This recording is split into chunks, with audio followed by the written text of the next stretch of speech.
Tuesday morning, 3 months after the settlement papers were signed. That's how James Mitchell had started measuring time now. Not by years or seasons, but by the one moment that had fractured his entire life into before and after. He woke to the sound of his alarm. 5:47 a.m. Not because he needed to wake up that early, because waking up that early meant he could have his coffee alone. It meant he could sit in the dark of his apartment and not have to explain to anyone why his hands were shaking. The apartment was small, neat, the kind of place that looked like someone was living there temporarily, even though James had been living there for 3 months now. There were no personal touches, no photos on the walls, no evidence of life being actually lived here.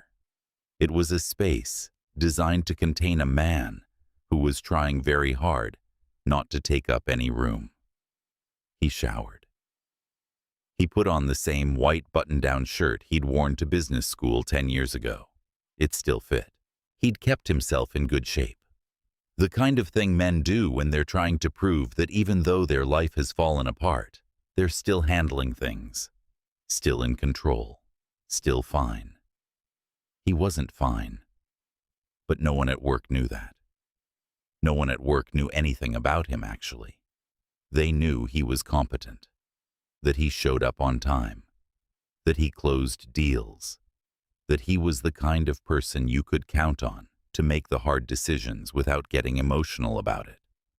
They didn't know that he went home every night and sat in the dark and wondered how he'd managed to destroy the only thing that had ever actually mattered to him. The divorce papers had been signed on a Tuesday night 3 months ago. He remembered the exact time, 9:47 p.m. He remembered it because he'd kept checking his phone like the time might change things. Like if he waited long enough, some other outcome would appear. It didn't. He'd come home after signing the papers and put his daughter to bed. Sophie was 10 years old. She had serious gray eyes that she'd inherited from him, eyes that saw things, eyes that understood more than a 10-year-old should understand. He'd told her everything would be okay. She'd looked at him with those serious eyes and said something that had broken his heart in a way that wouldn't fully repair for another year. "I know, Daddy. I know." Like she was the one comforting him. Like she was the parent and he was the child. Like she'd already accepted a loss that James was still drowning in. He left the apartment and drove to his office. The drive took 40 minutes. 40 minutes of thinking about nothing, because thinking about anything made his chest feel tight. He listened to the radio. Some morning show where people were laughing about things that didn't matter. The office was on the 24th floor of a building in Midtown, glass and steel. The kind of place that made you feel small but important at the same time. He was a consultant at Sterling Capital Partners. Investment strategy. He helped wealthy people get wealthier. He was very good at it. He didn't care about it at all. He made coffee. He opened his laptop. He had 47 unread emails. He read none of them. Instead, he looked at a photo on his desk. It was the only personal item in his office. Sophie at age 7, holding up a drawing she'd made. Her smile was enormous. Her tooth was missing. She was entirely unself-conscious about her joy. That was before. Now Sophie was more careful. Now she measured her happiness around him. Now she understood that excitement made him sad, that her joy was somehow connected to his pain, that she needed to protect him from the full force of her life. At 9:05 a.m., his phone rang. It was his ex-wife's assistant. Linda, his ex-wife, wanted to talk. Could he call her during lunch? He called her at noon. Linda had gotten the promotion, the big one, the career-defining opportunity that she'd been working toward for 12 years. It was in Chicago. She was moving in 6 weeks, and she was asking if Sophie could go with her. But here's the thing about Linda. She was a good person. Even though James had spent the last 3 months convinced that she'd destroyed his life by deciding that marriage to him wasn't fulfilling enough, the truth was more complicated. The truth was that she'd asked him to come with her. She'd asked if they could try to fix things. She'd asked if he wanted to go to therapy with her. And James had said no. Because James believed that the problem was him, that he wasn't enough, that he'd never be enough, that Linda deserved someone who wanted her more, someone who'd been present more, someone who hadn't been so busy proving he was capable that he'd forgotten to actually be in the marriage. So now she was asking about Sophie. Sophie could come with Linda to Chicago, or Sophie could stay with James in New York. The choice was Sophie's. James said he needed to think about it. He said he'd talk to Sophie. He said it was important that Sophie choose what she actually wanted, not what would make either of them feel better. He hung up the phone and sat in his office for a long time. That night Sophie came over. It was his weekend with her. They made dinner together, pasta with sauce from a jar and chicken he'd cooked. They sat at the table in his small apartment, and Sophie talked about school, about her science project, about a teacher who'd been unkind, about a friend who was being weird. James listened. He tried to be present. He tried not to let his own crisis leak into her words. But Sophie saw it anyway. Sophie always saw it. After dinner, he told her what Linda had said. He didn't put any weight on it. He didn't say what he wanted. He just laid out the facts. Mom got a really good job in Chicago. It's a big opportunity for her. She'd like you to come with her. But she also said that you could stay here with me if you wanted. Sophie was quiet. She was very good at being quiet now. Then she asked what he wanted. James couldn't answer that, because the honest answer was that he wanted things to be different. He wanted to still be married. He wanted his daughter to have her mother and her father in the same city. He wanted to not be living in an apartment that looked like no one actually lived there. He wanted to be the kind of person that people didn't leave. But he wasn't going to put that on his 10-year-old daughter. So he said, I want you to choose what makes you happy. Sophie looked at her plate. There was still pasta there, but she wasn't eating it. Can I ask you something? She said finally. Of course, James said. If I stay with you, are you going to be okay? And that was the moment. That was the moment when James understood that his daughter had already learned to sacrifice her own needs for his. That she'd learned to put his well-being before her own. That she'd learned this by watching him do it for years. He reached across the table and took her hand. Yes, he said. Yes, baby, I'll be okay. I want to stay with you, Sophie said. But only if you promise you're going to be okay. He promised. After Sophie left that night, James sat in his apartment and made a decision that would change everything. He couldn't keep doing this. He couldn't keep pretending that providing for Sophie was the same as being present with her. He couldn't keep teaching her that love meant disappearing into duty. He couldn't keep showing her that the only way to matter was to sacrifice yourself completely. He'd spent the last 10 years climbing at Sterling Capital, making partners, winning the game, getting the promotion, getting the bigger office, getting the things that he thought would make him feel like he mattered. None of it had mattered. So the next morning he sent an email to his managing director. It was professional. It was short.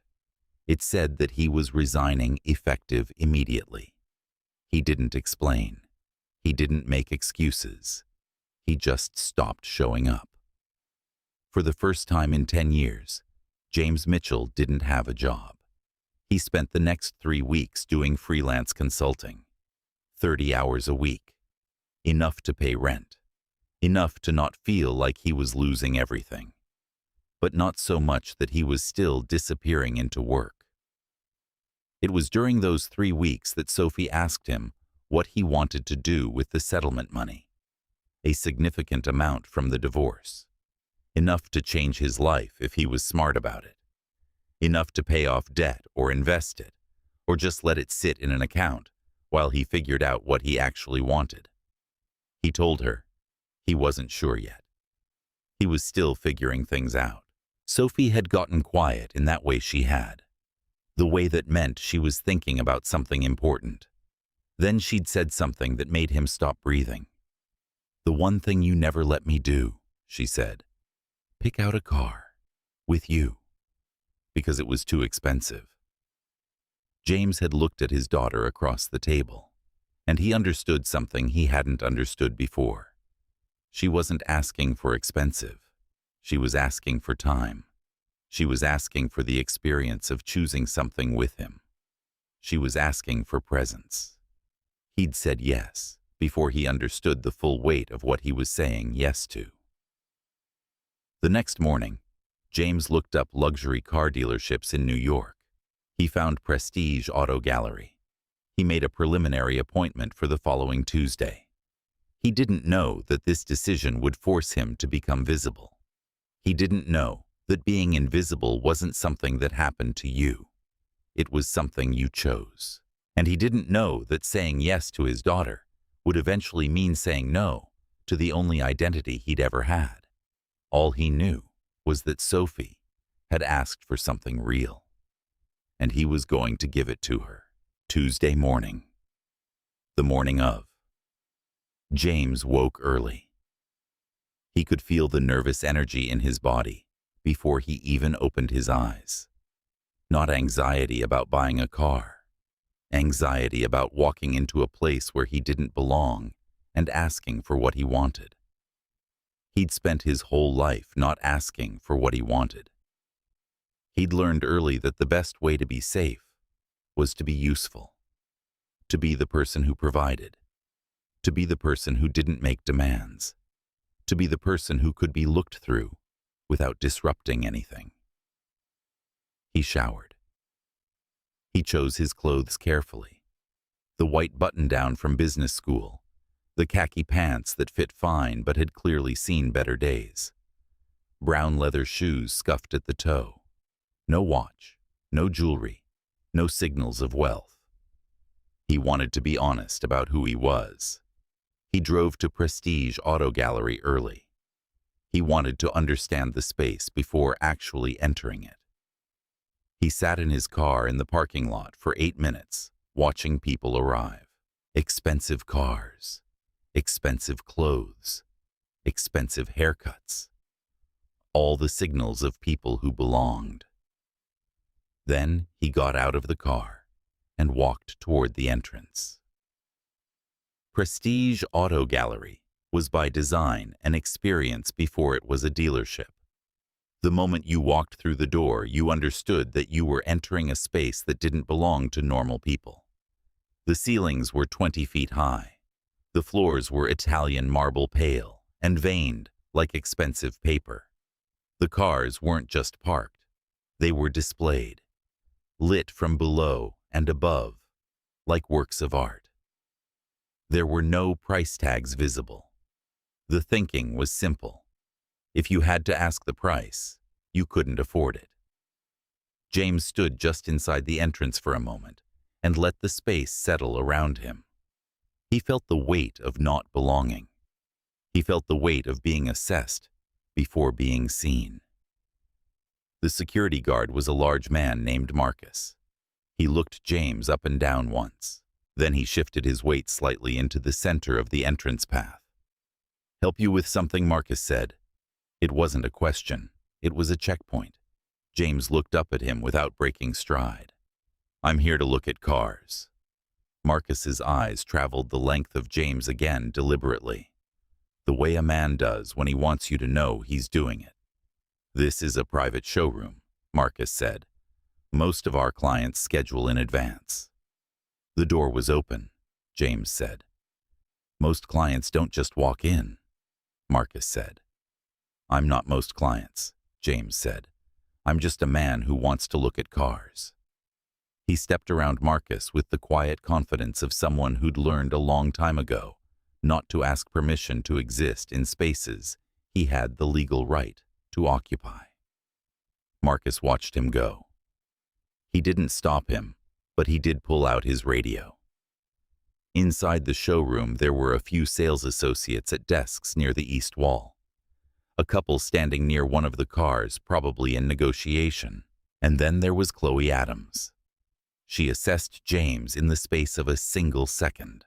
Her eyes took in the white shirt, the khakis, the shoes. Then she looked down at her computer screen and said something in a low voice to Marcus, the associate sitting across from her. Marcus glanced up. Both of them watched James for a moment. Then Chloe stood up, straightened her blazer, and walked toward him. Not with the energy of a salesperson approaching a customer, with the energy of someone approaching a problem she needed to solve. "Sir," she said, "can I help you?" James was looking at a car to his left, a deep navy blue Grand Tourer, probably $400,000 on a good day. He tilted his head slightly, studying the rear quarter panel, the way someone studies a painting they're not sure they like yet. "I want to see your most expensive car," he said. Chloe blinked just once. Fast, like her brain was processing something that didn't compute. "Our most expensive car," she repeated. "Yes," James said. She looked at him the way people look at a menu item that's clearly been misread. "And you're aware of the price range we carry here?" she asked. James turned toward her for the first time. "I'm aware," he said. She studied him for a moment. There was a pause that stretched too long, the kind of pause that people fill with judgment they haven't quite decided to voice out loud yet. "Of course," she said finally. "Right this way." She led him to the back of the showroom, where the gallery's crown jewel sat behind a low velvet rope on a raised platform. It was a limited production hypercar, one of 11 made, imported from Europe, painted in a color that existed somewhere between black and the deep indigo of a midnight sky at sea. The kind of car that didn't just move. It threatened to move even while standing still. The price wasn't displayed, but everyone on staff knew it. $2.4 million. Chloe stood beside it with her arms loosely crossed. "This is our flagship piece," she said. "One of 11 limited production. There are currently 3 buyers on a waiting list." James walked around it slowly. He didn't reach out and touch it. Not yet. He just looked at it with the same steady attention he'd given the other one. His eyes moved over the lines of it, the way the bodywork curved low at the nose and rose at the hunches, the tiny imperfections in the paint that weren't imperfections at all, but the natural depth of a hand-applied finish. "Can I hear it run?" he said. Chloe's expression shifted. Something flashed behind her eyes. Not quite amusement, not quite contempt, something that lived in the space between them.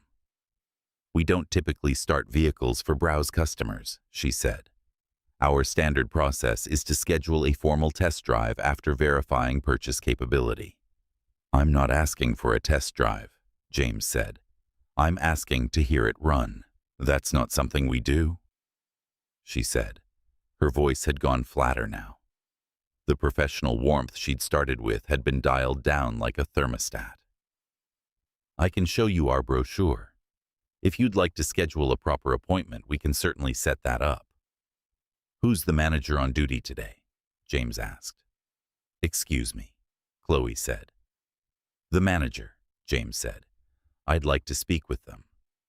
There was a moment where Chloe had to decide whether to call security, whether to escalate, whether to acknowledge that she'd made an error in her first assessment of this man. What she did instead was turn and walk away.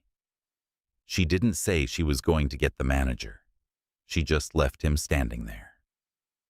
James waited. He looked at the hypercar.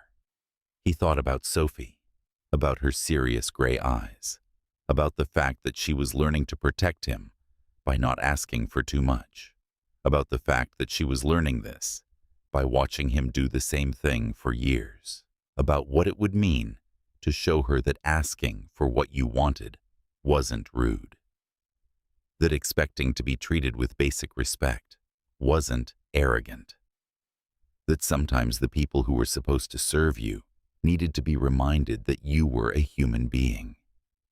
The manager's name was David. He was in his 50s with the bearing of someone who'd spent a lifetime understanding people. He looked at James's face for a long moment. Then he looked at James's clothes. Then he looked back at his face. And in that single moment, something shifted. "What happened?" David asked. "Your sales associate threw a glass of water on me," James said. Then she explained that she doesn't start cars for browse customers. David's face didn't change much, but something shifted behind his eyes, a recalibration of everything he thought was happening. "Come with me," David said. He walked James to his office, closed the door. For a moment, neither of them spoke. David was clearly processing, trying to understand what had led to this moment. "Why would she do that?" David asked finally. "Because I asked to hear the car run," James said. "And she decided that I wasn't worth the effort." David looked at James for a long moment. Then he made a decision that would change everything. He picked up his phone. Within minutes, someone was starting the hypercar's engine in the showroom. The sound was extraordinary, pure, like nothing James had ever heard. It filled the entire space with a low rumble that resonated in your chest. James stood in front of the car, with his eyes closed. He listened, not to the sound itself, but to what the sound meant. Precision, care, engineering that had been perfected through obsession. Someone somewhere had cared enough to get it exactly right. When the engine stopped, David was watching him. "You're going to buy that car," David said. It wasn't a question. Eventually, James said, "But not today," David said. "No," James said. "Today, I'm going to think about something. And tomorrow, I'm going to call my lawyer." "Why?" David asked. "Because my daughter asked me to pick out a car with her," James said. "And I brought her somewhere she wasn't welcome. And I want her to understand that when people disrespect you, you don't run away. You change the place, and you make it better." David was quiet for a moment. Then he said something that surprised James. "I've been looking to sell this place," David said. "I started it because I believed in selling quality. But it's become something else. It's become a place where we teach people that some of them belong and some of them don't. And I'm tired of that." "What are you saying?" James asked. "I'm saying that if you wanted to buy this dealership, I'd let you have it." James didn't say yes right away. He said he'd think about it. But something had shifted inside him. For the first time in 3 months, James was considering doing something for a reason other than obligation. That night he called Linda, not to ask for permission, but to respect the fact that major decisions affected Sophie. He told her about the dealership, about David's offer. He told her that he was thinking about it. Linda was quiet for a long moment. Then she said something unexpected. "Do it," she said. James was surprised. "I've watched you disappear," Linda said. "Since the divorce. I've watched you function. But I've also watched you stop being present. And I don't want Sophie to learn that disappearing is what loving someone looks like. I don't want her to learn that from you or from me. So if buying a dealership is what gets you back, then buy the dealership." Over the next few weeks, James had conversations with lawyers and accountants and advisors. The math was complicated, but it was possible. He could make this work. He made an offer on the dealership, an offer that included a clause. David would stay for the first 3 months as a consultant, helping James understand the business and the systems and the people. David accepted. 2 weeks later, James Mitchell owned Prestige Auto Gallery. He wasn't ready for what came next, but he had no choice. The morning after, James arrived at the dealership as the owner on a Thursday morning. He'd had 2 weeks to prepare mentally, but nothing quite prepares you for the moment when the space you're walking into is actually yours. The staff didn't know yet. They were still treating it like a normal day. Chloe was at her desk. The other associates were handling customers. The mechanics were in the back. Everyone was functioning within the systems that had existed for years. James called a staff meeting. Everyone gathered in the main showroom. Sales associates, administrative team, mechanics, even Marcus, the security guard standing in the back. Maybe 30 people total. James stood in front of them with a single piece of paper in his hand. "Everything changes today," he said. "Not because I bought this place, but because we're going to start running it like human beings, instead of like a machine designed to separate people from their money." He outlined the new policies. Salespeople would be evaluated on customer satisfaction, not on commission volume. They would listen first, assume nothing, see the actual person in front of them, not a category or a commission. Training would focus on understanding customer needs. A person came in asking about a sports car, but they had 3 kids. You asked why they came here, what they were really looking for. Then you helped them find it. Sometimes that meant recommending a car that cost less than the customer expected to spend. Sometimes it meant connecting them with a financial advisor to make sure they could actually afford it. Compensation would change. Base salary would go up. Commission would be based on long-term customer satisfaction, tracked through follow-up calls and surveys. New hires would be selected based on whether they demonstrated genuine curiosity about other human beings, not based on their appearance, not based on their perceived status. He told them about Tess. She was a young woman who'd interviewed for a position at the dealership 2 years ago. She'd been rejected because the previous management decided in the first 30 seconds that she didn't fit the brand. James was rehiring her. She would start on Monday. He said, "She's going to be one of our best salespeople, not because she's aggressive, because she actually cares about understanding people." James could see the resistance in some faces and the relief in others. He could see Marcus actually smile. Then James said something else. "I came here 3 days ago wearing the same clothes I'm wearing now. Your previous sales team decided that I didn't belong here, that I wasn't worth helping, that I wasn't worth basic respect. What they didn't know is that I had the means to buy whatever I wanted. But more importantly, what they didn't know is that I have a daughter who asked me to bring her here, to share an experience with her. And because of the way you treated me, I had to explain to her that some people decide who's worth seeing before they actually look. That changes today." Over the next 3 weeks, James implemented the changes. Some of the old staff quit immediately. They'd built their careers on the old way of doing things, and they weren't interested in adapting. Others resisted quietly. They did the new procedures but didn't embrace them. But some staff members, like Marcus, understood immediately what James was trying to build. Tess started on a Monday. She was in her early 20s, smart, articulate. But she carried herself like she was expecting to be dismissed. James paired her with Marcus for training. Marcus took the assignment seriously. He taught her the philosophy, not just the procedures. He taught her to listen first, assume nothing, see the actual person in front of her. By the end of her first week, Tess had already started to change. She was beginning to believe that she was actually capable of this job, that she wasn't a placeholder, that she belonged. By the end of her second week, she closed her first major deal. Not through high pressure, through actually understanding what a customer needed and helping them find it. Sophie's visit. 4 weeks after James bought the dealership, he brought Sophie to see it. He'd been nervous about this.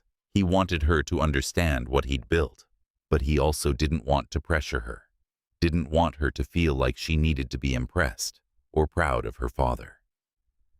When they walked in, David was there.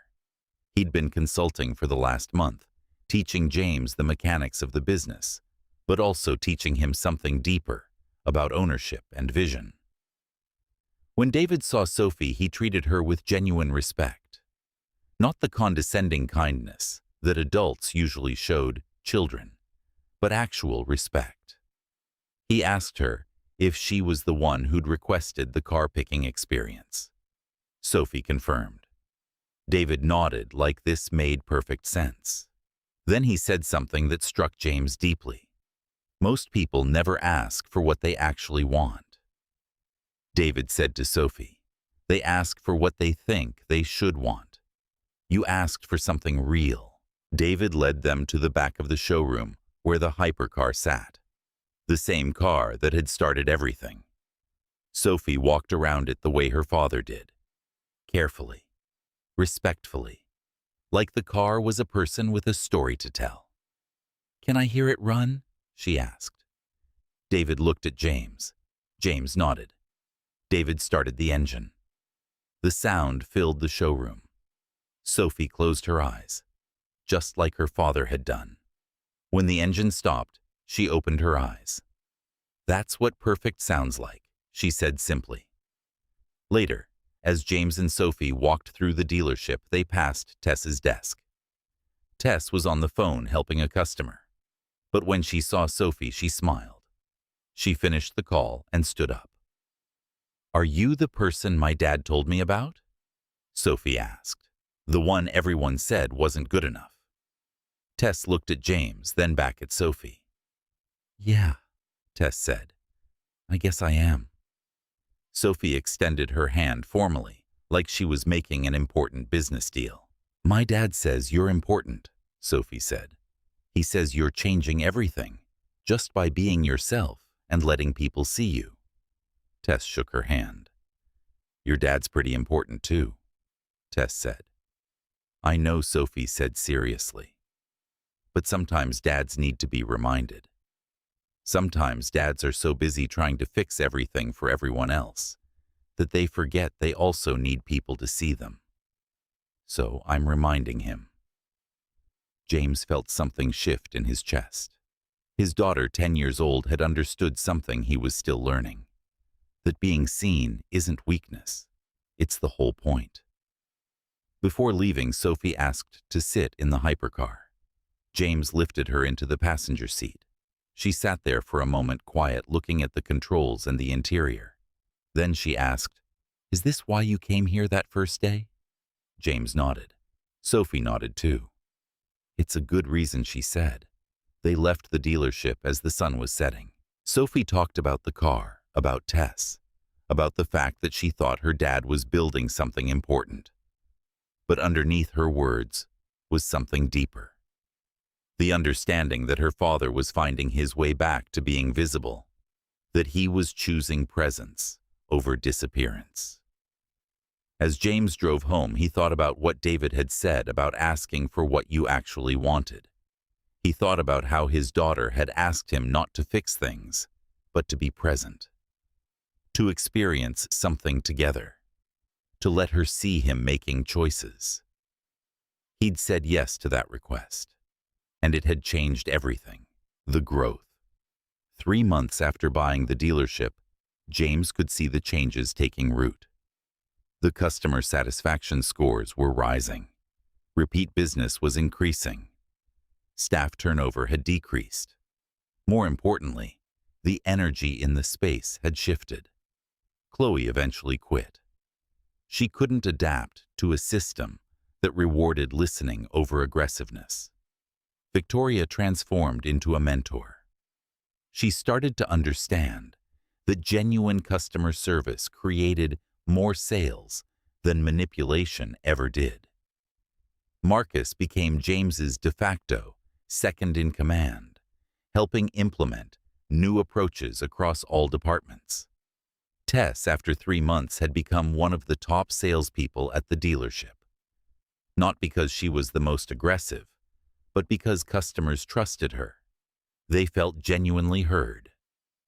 But James was also expanding beyond the dealership. He'd been having meetings with Margaret Walsh. She ran a nonprofit focused on workforce development for people from lower income backgrounds. Margaret had identified a gap in her program. People completed her training and left with skills and confidence. Then they hit a wall. The gap between completing training and landing a permanent job was where most people fell through. They lost momentum. They lost confidence. They never got the chance to prove themselves in a real work environment. Margaret called it the cliff. James understood it immediately, because he'd just spent months building a space specifically designed to bridge gaps like this. He proposed something: a bridge program, a temporary position at the dealership for people coming out of training programs. Real work, real pay, real mentorship, a safe place to prove themselves before entering the permanent job market. Margaret's nonprofit board was skeptical at first. It was expensive. The ROI wasn't clear. But James presented his vision. He talked about Tess. He explained that all she needed was someone to see her correctly, someone to invest in her potential. He said, "You can have the most talented workforce development program in the world. But if people fall through the gap between training and employment, it doesn't matter. We need to catch them there. We need to give them real work in a real environment where they can prove their worth." The board approved the program. Over the next 6 weeks, James partnered with Margaret to identify candidates. 12 people were selected for the first cohort. They would work at the dealership for 8 weeks, learning the business while earning a living wage. At the end, they would be matched with permanent positions. James personally oversaw the hiring and training. He partnered each person with a mentor. He sat down with each one on their first day and said the same thing. "You're here because we believe in you," he said. "Not because we're doing charity. Because we believe you have value that previous systems failed to recognize." By week 2, something remarkable was happening. 2 of the new hires were already showing impressive results. One young man had a natural affinity for the technical side of cars. He was becoming invaluable to the service department. Another woman had the same listening skills as Tess. She was already handling customer interactions that veteran staff members would have struggled with. James realized that he wasn't just running a business anymore. He was building something that mattered beyond profit. He was building a space that caught people before they fell through the floor. But the real moment came when he was sitting with David 3 months into the bridge program. David had stayed on as a consultant longer than they initially planned, because David was watching something remarkable happen, and he wanted to understand it fully. "You know what you're actually building," David said. James waited. "You're building a space where people can't be unseen," David continued. "Once someone like Tess proves her value, once a customer experiences genuine respect instead of manipulation, they can't go back. And once you've experienced being truly seen, you change. Permanently." James thought about that. He thought about his own transformation, about the moment he'd stopped being invisible, about the permission he'd given himself to want something, to ask for something, to be present instead of functional. He thought about Sophie, about her insight that sometimes fathers need to be seen too, That presence matters more than provision. The moment of recognition. 6 months after buying the dealership, James was in his office when Marcus knocked on the door. Marcus was holding a stack of papers, customer feedback forms, reviews, and a specific email that had been forwarded to him multiple times. One of Tess's first major customers had written in after her purchase. Not a complaint, a testimonial. The customer explained that she'd been intimidated by luxury dealerships her entire life. She'd assumed she wouldn't be welcome. She'd assumed that salespeople would look at her the way Chloe had looked at James that first day. But Tess had treated her like she mattered. She'd asked genuine questions. She'd understood what the customer actually needed, instead of what would generate the highest commission. The customer wrote, "I felt seen. I felt respected. I felt like my concerns were being taken seriously. This is the first time I've felt that way in a luxury retail environment." She ended the email with, "Tell Tess she changed my life. Not because she sold me a car, because she reminded me that I deserve to be treated with respect." Marcus handed the email to James. It had become a regular occurrence now. Customers writing in about their experience, not with the cars, but with the salespeople, with the fact that they felt genuinely listened to. James read it 3 times. By the third read, he was thinking about his daughter, about the moment when Sophie told him that sometimes fathers need to be seen too, about the fact that she's 10 years old, and she already understands what so many adults never learn. He's thinking about that Tuesday morning when he walked into the dealership wearing old clothes, when he was assessed and found wanting, when Chloe explained why he couldn't hear the car run.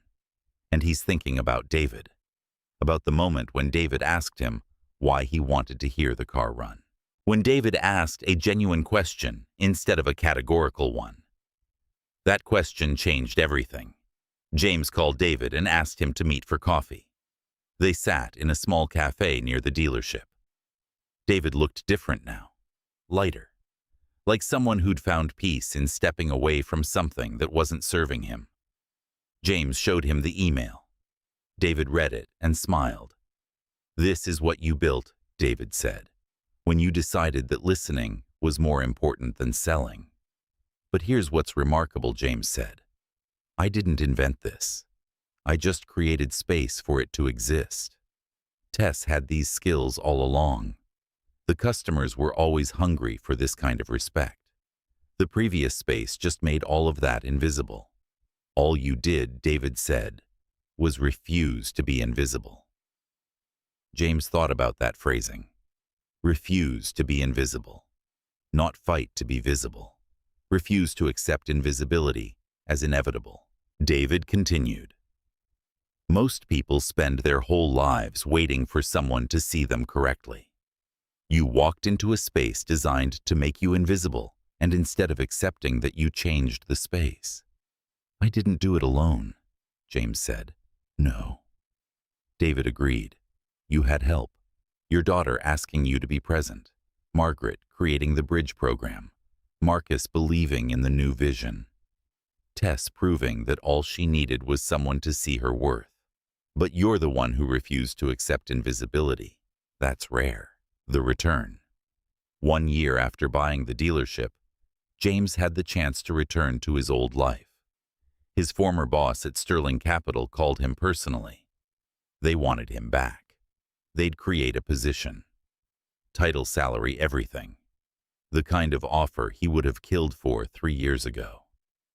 James told him he needed to think about it. That night, he sat in his office at the dealership. He looked around at the space he'd transformed. He thought about the systems he'd built, the people he'd helped, the 12 people who'd come through the bridge program and landed permanent positions, the staff members who'd grown into their potential, the customers who'd written in about feeling respected. He opened his laptop and typed out a list, not of pros and cons, but of what each life would actually look like. If he went back to consulting, he'd make more money. He'd have more conventional success markers. His business school classmates would see him as validated. He'd be providing more for Sophie, but he'd also be invisible again. Functional but unseen, making decisions based on responsibility rather than desire. Teaching Sophie that survival trumps presence. If he stayed at the dealership, he made good money, but less. The work was less prestigious, but it was meaningful. He was building something. He was present. He was visible. He was showing Sophie that a man can choose presence over provision. James called his ex-wife Linda. He told her about the offer. Linda listened, then she laughed. "I already know what you're going to do," she said. "How do you know?" James asked. "Because Linda said I watched you come back to life when you bought the dealership, and I watched you disappear again when you were at that consulting firm. I'm not going to let you disappear on Sophie a second time." James thanked her. He called his former boss and politely declined. He explained that he was building something that mattered to him, something he believed in. His former boss tried to sweeten the offer. More money, better title, more flexibility. James declined again, and as he did, he felt something solid settle in his chest. The feeling of knowing who he is and what he actually wants. That weekend, Sophie asked to visit the dealership again. She'd been there several times over the past year, but this time felt different. She wanted to help. She wanted to be part of what her father was building. James found her a task. She worked with Marcus to organize the customer reviews and testimonials. She read through pages and pages of feedback. She saw the impact her father had had. At the end of the day, Sophie told her father something that completed the circle. "I'm proud of you," she said. "Not because you own the dealership, because you're happy, because you're present, because you're showing me that doing what matters is more important than doing what's impressive." James hugged his daughter, and in that moment, he understood fully why he'd made every choice. Not because he wanted revenge on Chloe, not because he wanted to prove something to himself, but because his daughter had asked him to be present, and he'd finally said yes. The philosophical close. The final section is brief and reflective. It's the philosophical landing of the entire story. James is sitting in his office on an ordinary Tuesday. 1 year and 1 day after the morning he first walked into Prestige Auto Gallery. He's looking at a photo on his desk. Not a photo of success or achievement.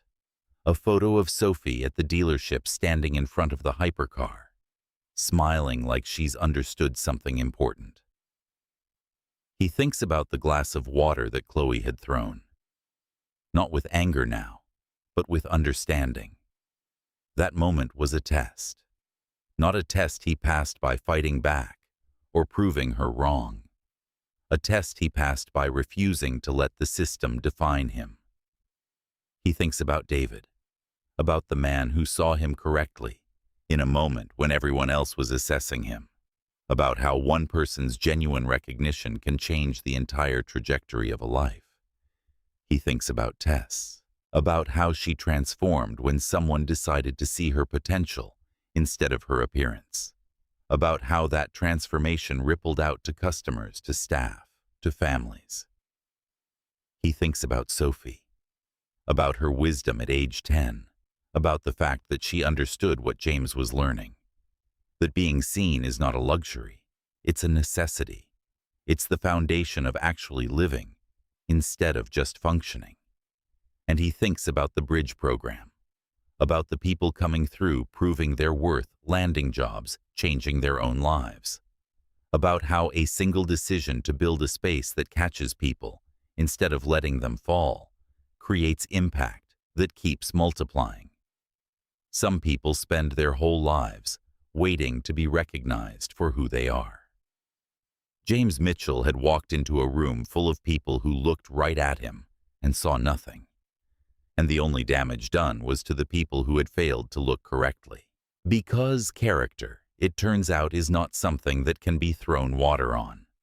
It does not flinch, and it does not fold, and it does not require an audience to remain exactly what it is. It simply waits, patient and steady and certain, for someone to ask the right question, for a daughter to remind you that presence matters more than provision. And when it's finally seen correctly, when you're finally recognized by someone who's looking clearly, everything changes. Not because of what you've accomplished, but because you're no longer invisible. That's what that Tuesday morning was about. Not about winning or proving anything. It was about a father learning that his daughter needed him to be present more than she needed him to be impressive. And it was about him finally saying yes.